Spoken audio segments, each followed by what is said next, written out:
How are you? Doing good, man. Doing good. Good to see you guys. So I know because you got to play the Opry with Terry Clark before, right? You did Yeah, that like at one point? 17, 18. Yeah, when one drink ago. Yeah, she Yeah. invited me up and we did that together. And well, the funny story about that one is I messed up a word in the first verse and like the look she gave me. It's like I invited you up on the Opry and you missed the. She looks at me and I was like, oh shit. And then sure enough, second verse she messed up a word too. So I look back over and I'm like, thank you. Did you bring it up after? Did you ever talk to her about it? Oh yeah, I mean, we had a good laugh afterwards. That's so funny. So, but last night had to feel completely different, right? Opry, night of your sort of big release, or the day before, right? Like, Yeah, what was yeah. that? What was that like? It's great. I mean, I had a great tour. The staff gave me a great tour. Met some great people there. Saw some things that I didn't see. I mean, every time you go to the Opry, you always learn something new about country music history. And yesterday was no different. And but yeah, we went into one of the dressing rooms and we played a couple new songs acoustically, just off the new record, just to kind of meet everybody and get an introduction. And yeah, so it was. What did you learn yesterday that you didn't know before? The significance of the dressing rooms actually was one thing. Every room has got its whether it's like Porter Wagner's room, Little Jimmy Dickens, like all these rooms have like massive history in them. Which room, when you have your Opry debut, you're in this room. It's like closest to the door, closest to the stage, so you don't get confused of where you're at. And yeah, it was really cool. But we went through yesterday was the big takeaway was like the significance of each room and what it means and the traditions that are carried on by like Vince Gill, and it's really great, really killer. So it's pretty amazing because you're just always doing amazing stuff and releasing songs that everybody knows. And like I've told you this before, but when we were at the Dome watching your show, like how long ago was that now? This Dallas Smith and Friends tour, like it was 4 years ago. Like yeah, but it was still like one of the craziest vibes that I felt in the Dome. Like the most people knowing the most amount of songs, like in a whole set list. It was really cool. But you're so modest about everything. Even watching you on your Instagram stories, just standing there in front of the Opry, like yeah, here I am. It's funny, and one of the things that you said before really sticks out to me, that you like love your job because you feel like you can still go to the grocery store and nobody knows who you are, but you're out here just making music that if they heard it they'd know it, but if they saw you they'd be like, I don't know who that guy is. Yeah, I'm usually pretty incognito, and I don't. If you don't see my neck tattoos, and I'm just a regular dude, and just a regular Canadian dude. Yeah. Hey, being such a tattoo guy, do you celebrate each new album release with a new tattoo? Is there like a new one for this, or is that we're kind of done with the new tattoos? Not yet. I still remember how much they hurt, so it'll take me a minute before I get another one. It's usually the deal. I kind of feel like, and this might be just the most obvious, you've gotten this question 1,000 times today question, but doing a self-titled album now, is it because you feel this is the most you've been on an album? Yeah, a lot of reasons. A long time putting this one together, but this is my first, I've always worked with Big Loud Records in some sense. I've always obviously worked with Joey, producer who produces everything on there, a longtime friend of mine, but like management and like people like videos and all the different departments here, there's always been like little guardian angels, just kind of helping my career along. And this is the first record I've had with signed directly to Big Loud, US focused release, getting introduced to a whole bunch of new people, new markets. So it felt like a reintroduction to who I am. And I think this record, just from like Fixer Upper and that style of song to CRZY, I just think it's a really good representation to what I bring and the different influences that I have on the record. So yeah, it just felt important to do that. Yeah.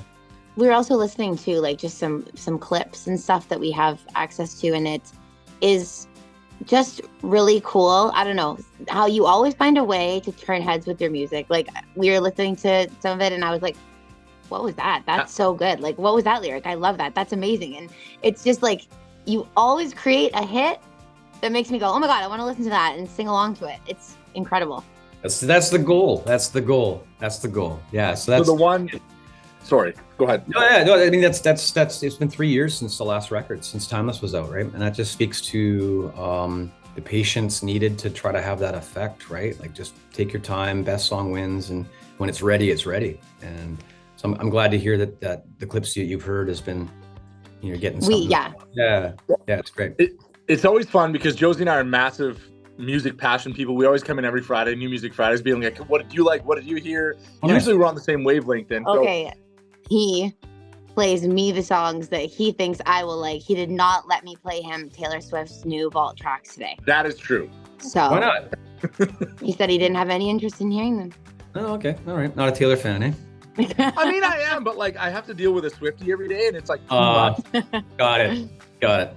Right? You know what I mean? You just, yeah. You know you're gonna get it over the next little while, so you might, not right away. I mean, it's daily. It's literally daily. He usually got weekends off, but now he has her on Sundays too. So he just can't get away. Yeah, that's right.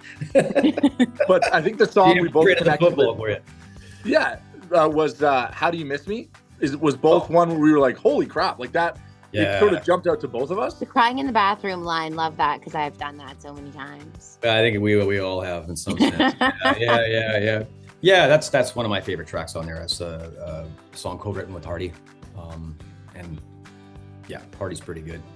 Big fan. So that makes sense. And did you know that? No, I didn't know that. Hardy's one of my like.